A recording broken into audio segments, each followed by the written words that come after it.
प्यारे बच्चों और साथियों, आज का हमारा बिंदु है तो छोटा लेकिन बहुत महत्वपूर्ण है। एक ऐसा बिंदु है जिसने ब्रिटिशर्स की नींव तक हिला दी। कारण सिर्फ इतना था कि कुछ वैमनस्यता, कुछ नस्ली भेदभाव, कुछ ऐसे कारण बने तत्काल में, जिसकी वजह से ध्यान रखिए एक चीज़ कि अगर किसी देश की आम जनता विद्रोह करती है तो उसे सेना दबा देगी, लेकिन सेना विद्रोह करेगा तो उसे कौन बचा पाएगा? आप बताइए ईमानदारी से, कितने ऑफिसर्स होते हैं? गिने चुने। एक कमांडिंग ऑफिसर्स के अंदर मान ली 50 सैनिक रहते हैं, फिर उस कमांडिंग ऑफिसर को मारने में 50 लोगों को कितना समय लगेगा? इसका मीन्स हो गया फिर ऐसे अगर सबने कमांडिंग ऑफिसर्स को मार दिया तो पूरी सेना तानाशाह हो जाएगी। और ये हुआ तो किसी भी देश में अगर तानाशाह सेना या यूँ कहें कि सेना का विद्रोह हो जाए तो कौन बचा लेगा यार? यही हुआ कि अगर सेना विद्रोह कर गई तो फिर आपका मुश्किल हो जाएगा यहाँ पर सर्वाइव करना। और ब्रिटिश साल यही गड़बड़ होगी। अब की बार आम जनता नहीं, आम जनता प्लस सेना एक साथ विद्रोह में आ गई। और यह विद्रोह उनको इतना भारी पड़ा कि 1 साल भी नहीं लगा उनको यहाँ से भागना पड़ा। और थोड़ा सा चूक गए होते तो शायद उनको भागने का मौका भी नहीं मिलता, पूरे देश में छौन छोटा कर दिया जाता, एक आदमी जिंदा नहीं बचता। ये था सैन्य विद्रोह। मैं चलिए आज कहानी सुनाता हूँ, बड़ा मज़ा आने वाला है। टॉपिक का नाम हमने लिया है नौसेना विद्रोह। एक चिंगारी, वास्तव में एक चिंगारी थी जिसने, कहा जाता ना कि अगर फर्स्ट वर्ल्ड वार का वास्तविक कारण पूछा जाए तो बहुत सारे हैं, लेकिन तात्कालिक कारण तो सिर्फ बोस्टन की चाय पार्टी ही थी। अब अच्छे जानते हैं। और वो बोस्टन की चाय पार्टी ले डूबी पूरा फर्स्ट वर्ल्ड वार। ये तात्कालिक कारण था ना। यहाँ पर हम मानते हैं 1947 के भारत के स्वतंत्रता के लिए एक बहुत बड़ा आंदोलन चला, बहुत लोग शहीद हुए, बहुत लोगों ने त्याग और बलिदान दिया, मानते हैं। लेकिन अंतिम चिंगारी का काम किया इस नौसेना विद्रोह में। और ये केवल नौसेना विद्रोह नहीं रह गया, ये नौसेना विद्रोह वायुसेना विद्रोह में बदल गया। वायुसेना विद्रोह भी साथ आ गई तो थल सेना विद्रोह भी साथ हो गया। यानी कि पूरी सेनाओं ने एक साथ ब्रिटिशर्स के ऊपर हमला बोल दिया। अब सोचिए क्या होगा। चलिए देखते हैं क्या हो गया। एक तो मेरे भारत में एक बड़ी समस्या, जिसका नमक खाया है उसकी नमक हलाली नहीं करेंगे। क्या बकवास बात कर दो। अगर धूर्त आदमी का नमक खाया है तो आप भी धूर्तता की श्रेणियों में शामिल हैं। बेहतर यही है कि उस धूर्त को निपटा दीजिए। इसे नमक हलाली नहीं कहते हैं, इसे राष्ट्र प्रेम कहते हैं, राष्ट्रीय चेतना कहते हैं। और आपके पास अवसर है, मीन्स नौसेना के सैनिकों के पास अवसर था। चलिए बिना लेट लपेट के आ जाते हैं अपने टॉपिक पर। लाल किला केस आपको पढ़ाया तो शायद याद होगा आपको। लाल किला केस में क्या हुआ था आपको अच्छे से पता है। आज़ाद हिंद फौज के सैनिकों पर, जो कि जापान से जाकर मिल गए थे सिंगापुर में, या यूँ कहें कि कोलैबोरेशन बना लिया था INA और आज़ाद हिंद फौज और प्लस भारतीय इंडियन ब्रिटिश सेना ने, वहाँ मिल गए थे ना सब मिल के, तो उनके ऊपर एक मुकदमा चला था। याद करें, उसे लाल किला मुकदमा कहते हैं।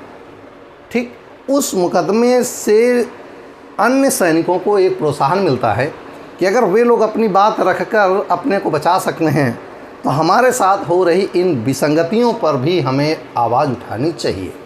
ध्यान से सुनेगा, ये बात नौसेना में बहुत तेज़ी से लागू है। अब मैं आपको बता दूं, फ्रांसीसी भारत आए, पुर्तगाली भारत आए, डच भारत आए, ब्रिटिश भारत आए, बहुत सारे अन्य विदेशी भारत आए।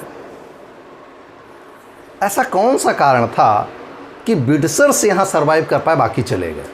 तो सवाल अगर इंटरव्यू पूछे तो आपको जवाब देना है कि सर, जितने भी लोग भारत आए थे उनमें सबसे अच्छी नौसेना अगर किसी के पास थी तो ब्रिटिशर्स के पास थी। और उस समय तत्कालीन समय युद्धों का जो निर्णय और परिणाम निर्भर करते थे वो नाव पर निर्भर करा करते थे या नौसेना पर निर्भर करते थे। और ब्रिटिशर्स की जो नेवी थी बहुत अच्छी थी, और यही कारण था कि वो सफल हुए। इतनी अच्छी नेवी में उनसे एक विसंगति क्या हो गई कि उन्होंने इंडियंस की संख्या बहुत बढ़ा ली थी। आप अच्छे जानते हैं 1857 के विद्रोह के बाद कम हुआ, लेकिन तत्काल उसके बाद सैनिक की संख्या लगातार बढ़ती गई। या यूँ कहिए कि भारतीयों को रोज़गार देते गए और हम सेना में भर्ती होते चले गए। ब्रिटिश इंडिया सेना में, भारत की सेना नहीं है, हम ही काहे की सेना, हम आज़ादी नहीं तो काहे की सेना। अब गुलामों के कोई स्वतंत्र अधिकार नहीं होते और हम गुलाम थे, हमारे कोई स्वतंत्र अधिकार नहीं थे, तो काहे की सेना। तो जो सेना थी वो ब्रिटिश इंडिया की थी। अब कहानी क्या होती ज़रा ध्यान से सुनिएगा। एक बार क्या हुआ कि मुंबई के कोस्ट गार्ड से सिस्टम में, जहाँ पर सिग्नल के लिए ट्रेनिंग होती है, सिग्नल प्रशिक्षण संस्थान था, वहाँ पर एक ब्रिटिशर्स है एक ब्रिटिश ऑफिसर है, कमांडिंग ऑफिसर है, वो ध्यान से सुन लीजिए मेरी बात, वो सीढ़ी से नीचे उतर रहा होता है और उसी समय नीचे से एक सैनिक, ध्यान सुनिएगा, बीसी दत्त नामक एक व्यक्ति सीढ़ी पर ऊपर चढ़ रहा था एक जहाज़ में, ठीक, पानी के जहाज़ में।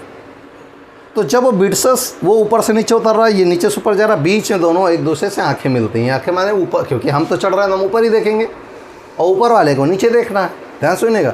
तो वो नीचे देख रहा था, ये ऊपर देख रहा है, नीचे मारता और देखता है और उससे कहता नीचे उतरो, मैं उतर जाऊँगा, उसके बाद आप चढ़ जाओ, कि पर्याप्त जगह उसमें आराम से। लेकिन क्या, मैं आई एम द बेस्ट। और आपको ऐसे अजय थे, अकुटा के आए थे जापान में, तब वो अजय थे।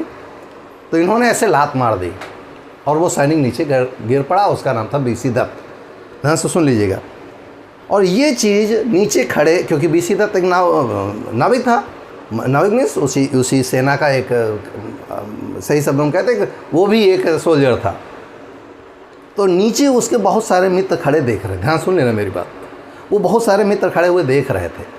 तो उन्होंने देखा कि जब वो नीचे गिरा के लात मार दी उसने और नीचे गिर गया आके, तो उन सारे लोगों ने दौड़ पड़े उस ब्रिटिशर्स की ओर, और जैसे उसकी ओर दौड़ पड़े तो ब्रिटिशर्स भागा और उनको ढंग से गुजरा के समय सब लोगों ने मिलके ध्यान सुन लीजिएगा।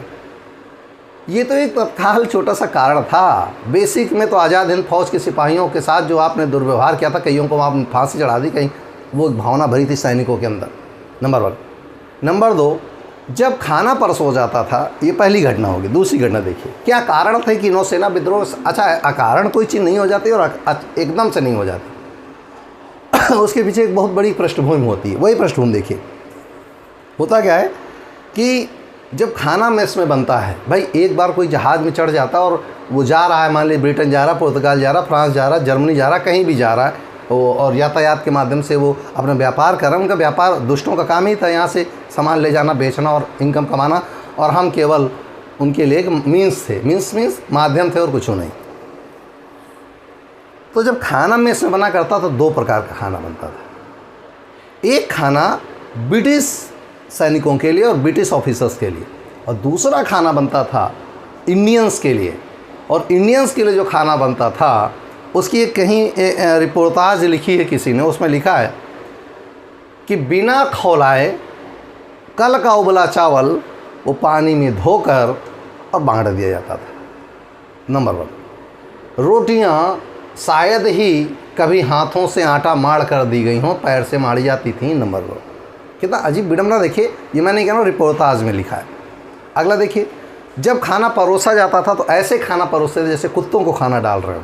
मीन्स हम चाहे ऑफिसर हों, समान रैंक के हों, हमारे ही रैंक का एक ब्रिटिश का एक सैनिक है और हम भी उसी रैंक पे हैं, लेकिन उसके लिए अलग सुविधा है, मेरे लिए अलग सुविधा है। कितना बुरी बात है। और दूसरा, हमें हमेशा ब्लैक मैन कह के संबोधित करते थे, यानी काले आदमी, गंदे आदमी, पता नहीं, स्टूपिड, ये उनके लिए वर्ड हुआ करता था। मीन्स हमें गाली देने में उनको कोई देर नहीं, यानी वो हमको हमेशा नीचा समझते थे, अपने को गोरा और हमको काला। सही शब्दों में हम श्रेष्ठ हैं, आप निम्न। कब तक आप बर्दाश्त करिएगा। मैंने आपसे हमेशा कहा था कि गांधी जी ने पूछा था कि कायरता और अहिंसा में कितना फ़र्क है, तो ध्यान रखिएगा, कायरता और हिंसा में उतना फ़र्क है जितना कि किसी व्यक्ति को ये मान लेना कि मैं हारा हुआ हूँ। ध्यान सुन लीजिएगा, मेरी बात शायद समझने के लिए आपको बहुत सोचना पड़ेगा। गांधी जी ने कहा था कि यदि हिंसा और कायरता में मुझे किसी को चुनना पड़े तो मैं हिंसा को चुनूंगा, कायरता को नहीं। यहाँ पर ब्रिटिश इंडियन सैनिक कब तक बर्दाश्त करते। मैंने आपसे कहा था आप ज़्यादा झुकोगे, लोग पीठ को आप माध्यम बना लेंगे ऊपर चढ़ने का, और ब्रिटिशर्स यही कर रहे थे। उन्होंने माध्यम बना लिया था हमारी कमज़ोरी को। तो कमज़ोरी कब तक? तो खाने के नाम पर जब खाना परसा जा रहा था, ये घटना हो ही चुकी थी बीसी दत्त के साथ, सारे लोगों ने खाना उठाकर समुद्र में फेंक दिया। ये विद्रोह मुंबई में हो रहा है, ये सारी घटना। और जैसे ही उन्होंने फेंक दिया, वैसे ही सैनिकों का एक हुजूम हड़ताल पे बैठ गया, हमारी मांगे मानिए, अदरवाइज हम काम नहीं करेंगे। और जैसे ही ये दोपहर की घटना है, और शाम को सारे जहाज़ की दीवारों पर, उस जहाज़ का नाम था HMIS, दैट इज़, उसका नाम क्या था, HMIS, ये देखिए मैंने इसको लिखा होगा कहीं पे, ये HMIS तलवार, इसका नाम था his majesty Indian ship, that is HMIS, his majesty Indian ship, तलवार इसका नाम था। ये एक माध्यम बना, और इसकी पूरी दीवारों पर 3 चीज़ें लिखी गई। आज़ाद हिंद फौज के सैनिकों को छोड़ दो या रिहा कर दो जिनको आप बंद कर रखे हो। नंबर 2, अंग्रेज़ों भारत छोड़ो। नंबर 3, जय हिंद। और नंबर 3, हिंदू मुस्लिम एक हो। ये संदेश था और हर दीवार पे चारों ओर लिखा, चारों ओर लिखा, चारों ओर लिखा है। और दूसरी बात, BC दत्त को जो गिरफ्तार किया, इन्हें छोड़ दो। चारों ओर जिधर भी निकलिए उधर यही लिखा था, पूरे जहाज़ में हर दीवार पे ही लिखा था, ज़मीन पर यही लिखा था, गार्ड पे यही लिखा था, सब जगह यही लिखा था कि अंग्रेज़ों भारत छोड़ो, जय हिंद, भारत हिंदू मुस्लिम एक हो और आज़ाद हिंद फौज के सैनिकों को रिहा करो। ये एक मांग थी। रिहा तो आप कहीं कर दिया, नहीं कर दिया, वो तो 3 को रिहा कर दिया, बाकी तो भी जेल में ठसे थे। ब्रिटिशर्स को लगा कि यार ये हमारे यहाँ ही नौकरी करते हैं, हमारा ही विरोध करते हैं, तो एक ब्रिटिश की सेना का एक दल बनाकर इनके ऊपर हमला करा दिया कि बहुत मारा, इंडियन सैनिकों को बहुत मारा। लेकिन ये मारने की खबर तब तक पूरे मुंबई के स्थली भागों में पहुंचा दी गई और वहाँ की जनता भड़क गई। भड़की तो थी ही। 1942 के भारत छोड़ो आंदोलन के समय आप जान ही चुके हैं ग्वालियर टैंक मैदान में क्या हुआ। उसके बाद वो जनता दौड़ पड़ी कहाँ की ओर, मुंबई कोस्ट गार्ड या गार्ड की तरफ जहाँ पर बंदरगाह था।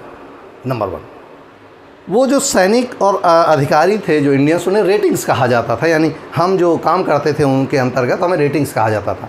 अगर मैं एक, मान लीजिए मैं सूबेदार हूँ और सूबेदार मैं इंडियन हूँ और मैं ब्रिटिश इंडियन सोल्जर हूँ और ये केवल ब्रिटिश सोल्जर है और दोनों सूबेदार ही हैं, तो सूबेदार का वेतन ज़्यादा, ब्रिटिश वाले का, और मेरा वेतन कम। क्यों भाई? अगर सेम रैंक है, सेम काम है तो सेम वेतन होना चाहिए ना। नहीं, आप ब्लैक हो इसलिए आपका वेतन कम, आप गोरे हो इसलिए आपका वेतन ज़्यादा। कहाँ की अच्छी बात है आप बताइए। तो समान पद पर होते भी असमान वेतन, नस्ली भेदभाव, खाना जानवरों जैसा, कब तक बर्दाश्त करिएगा। इन्हीं सब का मिला जुला कारण बना कि यह नौसैनिक विद्रोह हो गया।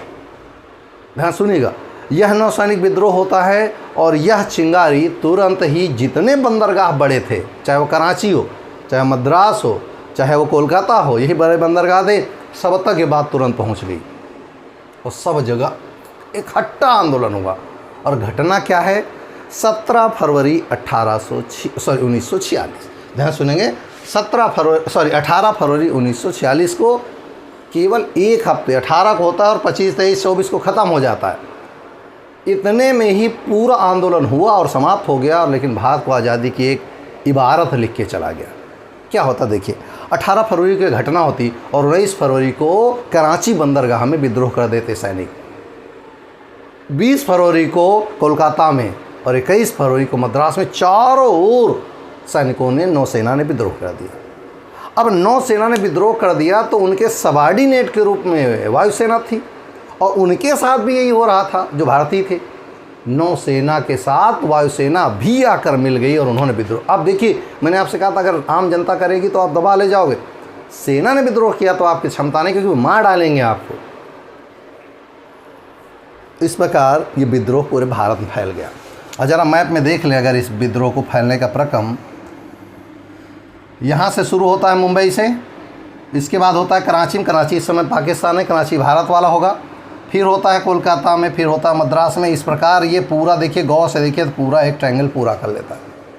और इन पूरे भाग के सैनिक प्लस वायुसेना यानी एयरफोर्स प्लस नौसेना और इसी के साथ अब थल सेना भी हिस्सा ले लेगी।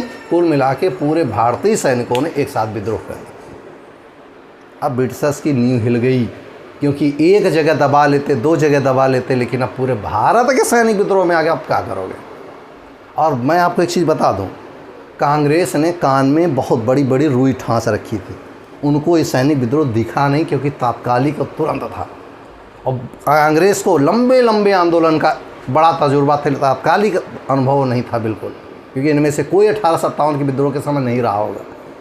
तो उन्हें 1857 की चिंगारी का पता नहीं था कि चर्बी लगे कारतूस से क्या हो गया था। यहाँ BC दत्त का गिरफ्तार करना, उनके साथ अशोभनीय व्यवहार करना, अमानवीय दुर्व्यवहार करना, ये सारी की सारी चीज़ें तत्कालिक कारण बनी और कांग्रेस ने इससे पल्ला झाड़ लिया। ये छुटपुट विद्रोह है, हम इस पर बवाल में नहीं पड़ते। ध्यान सुनिएगा, लेकिन जब जनता साथ में सैनिकों की हो गई, क्योंकि किसी न किसी परिवार का वो सदस्य रहा होगा सैनिक, तो जितनी जनता थी वो अगेंस्ट ब्रिटिशर्स आकर बंदरगाहों में कूद पड़ी। ब्रिटिशर्स को सूझ नहीं पड़ रहा था हम क्या करें, क्योंकि अब ये विद्रोह सैनिकों का नहीं, सैनिकों से जनता में आ चुका था और जनता दौड़ पड़ी बंदरगाहों की ओर कि इनको आज़ाद करो, इनकी मांगें पूरी करो। और शुरू होता है विद्रोह, कौन सा? नौसेना विद्रोह। समझ में आ गया ना? आज से लगभग 74 वर्ष पहले की घटना मैं आपको पढ़ा रहा हूँ, और उस घटना का जो जीता जागता उदाहरण है वो ये है कि 2020 में आज हम इंडियन नेवी की बहुत सारा शताब्दियाँ मना रहे हैं 2020 में। हो सकता है कि वही नींव रखी गई होगी जिसको आज हम उपयोग कर रहे हैं। अब देखिए, ये सारे कारण थे, ये सारा विद्रोह था, इस प्रकार भारत में फैल गया। अब ध्यान सुनिएगा, कराची में तो इतनी बुरी स्थिति बन गई, इतनी बुरी स्थिति बन गई कि वहाँ सेना ने ब्रिटिशर्स को भगा दिया बंदरगाहों से। तो भारत के मुंबई से, अन्य जगहों से जो ब्रिटिश वाले सैनिक थे उनकी टुकड़ियाँ बुलाकर कराची में आक्रमण करा दिया गया और उनको सबको गिरफ्तार कर लिया गया, उनको आत्मसमर्पण कराया गया। ये कराची की दशा थी उस समय की। अब हिंदू मुस्लिम सब एक हो गए कि अच्छा ये ऐसा। और इन्होंने चालाकी क्या चली थी, इनमें भी कोई रहा होगा होशियार टाइप का, केजरीवाल स्टाइल का। इन्होंने क्या किया, कम्युनिस्ट का झंडा लाल, हरा झंडा किसका? मुस्लिम लीग का, और इंडिया का तिरंगा झंडा, तीनों चरखे वाला झंडा मिलाकर इन्होंने फहराया। तो ब्रिटिशर्स को एक संदेश गया, क्या? कि कम्युनिस्ट भी साथ हैं। तुरंत कम्युनिस्ट को जब लगा कि ये सैनिक हमारा सहयोग कर रहे हैं, जो हमारा नाम लेकर आंदोलन कर रहे हैं, तो मुंबई में इन्होंने बहुत बड़ी हड़ताल कर दी कम्युनिस्ट लोगों ने। उधर मुस्लिम लीग भी सामने आ गई कि नहीं, यहाँ पर आप गलत हैं और इनके साथ दुर्व्यवहार नहीं, क्योंकि उसमें मुस्लिम भी सैनिक रहे होंगे। और कांग्रेस ने अब डर के मारे पूरे भारत में आंदोलन न फैल जाए। दूसरा, कोई नेतृत्व करने वाला नहीं, कोई नेतृत्व तो बड़ा नेता ऐसा नहीं जो सामने आकर कह दे कि मैं इस नौसेना विद्रोह का समर्थन कर रहा हूँ या मैं इसकी अगुवाई करूँगा। कोई नहीं सामने आया। तो एक बड़ा विद्रोह। अब ये लगा कि ऐसा ना हो कि तत्कालिक रूप से कोई व्यक्ति इसको अपने अंडरटेकिंग ले ले और कांग्रेस के सभी नेता तैनात। और अभी तक कांग्रेस कान में रुई डाल रखी, नहीं सुन रही। मेरी बात समझ, कोई कैबिनेट मिशन में लगा है, कोई बेबेल योजना में लगा है, कोई इसमें लगा, कोई उसमें, किसी को ध्यान नहीं कि ये विद्रोह भी बाहर। और ये विद्रोह इतना बड़ा हुआ कि जो 1100 सैनिकों का विद्रोह था वो पूरे भारत में जनता विद्रोह बन गया और लाखों लोग इनके समर्थन में रोड पे आ गए। कांग्रेस को लगा कहीं बाजी हाथ से न निकल जाए, कहीं जिन्ना ना आगे आकर इसको समर्थन दे दें और वो अलग अपना एक एजेंडा सेट कर लेगा। तो सरदार वल्लभ भाई पटेल को आगे आना पड़ा। उन्हें लगा कि अब हमारे हाथ से बात निकल जाएगी, इसलिए ऐसा ना हो इनके दमन का नीतियों की तरह नौसेना के सैनिकों को मार दिया जाए या आज़ाद हिंद फौज वाला हिसाब बन जाए, उससे पहले इसे अंडरटेकिंग ले लो। और उन्होंने तुरंत हायर कर लिया और इन सैनिकों से जाकर बात करी। सरदार वल्लभ भाई पटेल उस समय के सबसे सशक्त व्यक्तियों में से एक है, जिन्ना को आप जान ही रहे हैं। दोनों लोगों ने जाकर बात करी उन सेना के सैनिकों से, उनके जो लीडर्स थे उनसे, उन सबसे बात करी। उनसे कहा कि आप समर्पण कर दीजिए, हम आपकी सारी बातें मानेंगे और विश्वास रखिए आपके ऊपर कोई भी केस दायर नहीं होगा। ये वल्लभ भाई पटेल जिन्ना ने उनको आश्वासन दिया, विश्वास में लिया कि आप समर्पण कर दीजिए, हम आपकी सब मांगें मनवा लेंगे, हम नेतृत्व करेंगे आपका, हम लीडरशिप करेंगे आपका, बस आप इसको वापस से ले लीजिए क्योंकि बहुत जल्द हम आज़ाद होने के आधार पर। और धीरे से ये ज़रूर कहा कि आप लोगों ने जो किया सही था, कारण इससे कम से कम इन ब्रिटिशर्स को भागने का बढ़िया रास्ता आपने बना दे कि यहाँ भाग जाओ या मारे ही जाओगे। तो इस चीज़ को जब उन सैनिकों ने एक्सेप्ट किया और तो ये शर्त कहा कि ठीक है हम आत्मसमर्पण कर रहे हैं, लेकिन हम अपने इंडियंस के सामने आत्मसमर्पण कर रहे हैं, ब्रिटिशर से ये भूल ना समझें कि हम उनके सामने, नहीं तो हम छोटा करना जानते हैं फिर करेंगे हम। तो कहीं ये गलत फहमी न पाल लें ब्रिटिशर्स कि हमने उनके सामने आत्मसमर्पण कर दिया। नहीं, हमने कांग्रेस के सामने, हमने मुस्लिम लीग के सामने, हमने कम्युनिस्ट की विचारधाराओं के सामने आत्मसमर्पण किया है। ये आश्रम डाल रहे हैं, रख रहे हैं, दे रहे हैं कि हम अब विद्रोह नहीं करेंगे और अब हम जो ये कहेंगे वो बात मानेंगे क्योंकि हमारे लीडर्स हैं और अभी तक इन्होंने पूरे भारत का नेतृत्व किया। और यह कहकर वो ब्रिटिशर्स ने आत्मसमर्पण कर दिया और ये डेट है 23 फरवरी 1946 और इस डेट आत्मसमर्पण करते हैं और नौसेना विद्रोह समाप्त हो जाता है। समझ में आ गया ना पूरी कहानी कहाँ से। अब गांधी जी का टिप्पणी किताबों में तो बहुत ऊटपटांग लिखा है, मैं क्या बोलूँ उसके बारे में। गांधी जी ने कहा कि मैं इससे असंतुष्ट हूँ, नौसेना विद्रोह नहीं होना चाहिए था, बहुत गलत किया इन लोगों ने। ये समय की मांग नहीं थी कि इनको विद्रोह किया जाता। अरे यार, मेरी तो समझ से बाहर है गांधी की विचारधारा उस समय क्या रही होगी, क्या गलत किया था इन्होंने अपने अधिकार की लड़ाई लड़ी। आप ही तो चिल्लाते थे कि अगर आप अपने अधिकारों के लिए नहीं लड़ते तो आपको मर जाना बेहतर है। अगर महाभारत को आप कहते हैं कि युद्ध नहीं होना चाहिए ज़मीन के टुकड़ों के लिए, तो ज़मीन के टुकड़े नहीं, बात अधिकार की थी। वो 5 बीघे खेती होती या 5 लाख बीघे होती, वो अधिकार की बात होती। तो जब अधिकारों पर कोई, मैं हमेशा कहा करता हूँ, अगर पीठ पे लात मारेगा हर कोई बर्दाश्त करेगा, पेट में लात मारोगे तो आदमी काट डाल देगा। और नौसेना के साथ ये था, पेट पे ही लात मारा क्योंकि उनका खाना छीन रहे थे। तो यही कारण था कि इतना बड़ा विद्रोह हुआ और उसको अंत में आत्मसमर्पण करना पड़ा, लेकिन ब्रिटिशर्स के सामने नहीं, इंडियंस के सामने। और उसी समय नारे लगे खूब ज़ोर ज़ोर से, इंकलाब जिंदाबाद, जय हिंद, अंग्रेज़ों भारत छोड़ो और हिंदू मुस्लिम एक हो। जिन्ना उस समय जोश में भर गया था, गड़बड़ ये हो गई, एक समझौता कर डालते पटेल साहब उसके उन्हीं के साथ, हटा यार अब बंटवारा ख़त्म करो। लेकिन उस समय किसी ने ध्यान नहीं दिया, नहीं जोश के साथ जिन्ना साइन कर देता, अब कुछ नहीं, चल जाएगा काम, अब नहीं होगा बंटवारा। क्योंकि होता ना कभी कभी आपके बड़प्पन में अगर कोई जय हिंद बोल दे, आपके बड़प्पन में आपकी कोई बड़ाई कर दे तो हम चढ़ जाता एकदम से खजूर पे, और उसी समय कहते यार कर दो साइन, इस पर हटा हो सकता है आप इस बात में, और शायद भारत बंटवारा बच जाए। एनीवे, ये एक मेरा अपना ओपिनियन है, किताब से बाहर। तो ये था सैनिक विद्रोह का बेसिक रीजन। 23 फरवरी 1946 को ये पूरा का पूरा विद्रोह समाप्त हो गया। तो आपको मैं 3 चीज़ें रिपीट कर दे रहा हूँ। क्या? सबसे पहले इसका स्क्रीनशॉट ले लीजिए, मैं मिटाऊँ। सबसे पहले तो आप ये जान लें कि इसके बेसिक रीजन क्या थे, नंबर 1। नंबर 2, तात्कालिक कारण क्या था। नेक्स्ट, इसका कहाँ कहाँ प्रसार हुआ। नेक्स्ट, कौन कौन से रीजन बने जिसकी वजह से इतना बड़ा घटना हुई, और इसका निष्कर्ष क्या निकला। भले ही ये भारत की आज़ादी की किताबों में बहुत कम मिलता है, लेकिन फिर भी एक चीज़ तो कन्फर्म है कि इस विद्रोह ने भारत में ब्रिटिशर्स को जल्दी भगाने की योजना प्रिपेयर कर दी, उसकी पृष्ठभूमि बना दी कि ब्रिटिशर ज़्यादा दिन यहाँ रुकने वाले नहीं। और देखिए, फरवरी 1946 की बात कर रहे हैं हम, और अगस्त 1947 में इन्हें चला जाना है। यानी 1 वर्ष के भीतर ब्रिटिशर्स को ये एहसास हो चुका था कि अब ज़्यादा दिन यहाँ रुक नहीं पाओगे, अगर ज़्यादा रुके तो शायद अब आपका यहाँ से जिंदा बच के जाना मुश्किल हो जाएगी, सेना आपको मार डालेगी, आप ही की सेना आपको मार डालेगी। समझे ना? तो ये था शाही नौसेना या नौसेना विद्रोह। शाही नौसेना इसलिए कहते हैं क्योंकि ये जो नौसेना है ये हमारी तो है नहीं, अभी तो हम गुलाम है ना ब्रिटिश इंडिया के तहत, तो हम इस समय गुलाम है। तो ये शाही नौसेना किसकी है? ब्रिटेन की है, इसीलिए शाही नौसेना विद्रोह इसको कहा जाता है। और इस विद्रोह में एक चीज़ तो बड़ी अच्छी हुई, ब्रिटिशर्स को उनके औकात पता चल गई कि अगर इंडियन एक हो गया, क्योंकि भारतीय सैनिकों ने भारतीय सैनिकों के ऊपर गोली चलाना मना कर दिया। जब ऑर्डर दिया गया जाइए मारिए उनको, बंदरगाह पे जो भी लोग डिस्प्यूट पैदा कर रहे हैं, कॉन्फ्लिक्ट पैदा कर रहे हैं, उन्हें मार दो, तो उन सैनिकों ने मना कर दिया, हम अपने लोगों को क्यों मारेंगे यार, वो हमारे भाई हैं, वो कौन सा हमारे साथ भी तो बुरा कर रहे हैं, वो बुरे के लिए बोल रहे हैं, हम बोल रहे हैं, इसका मतलब गड़बड़ है। अगर वो बोल रहे हैं तो हम उनका समर्थन, हम नहीं मारेंगे उनको, हम गोली नहीं चलाएंगे उनके ऊपर, हथियार नहीं उठाएंगे उनके ऊपर, क्योंकि वो भी हमारे भाई, हम कैसे भी हों लेकिन हम इंडियंस हैं। हम आपकी नौकरी कर रहे थे लेकिन गलत चीज़ के लिए नौकरी नहीं कर रहे थे कि आप हमारे ही भाइयों को हमसे मरवा दो। ये था नौसेना विद्रोह। मुझे उम्मीद है आपको अच्छा लगेगा।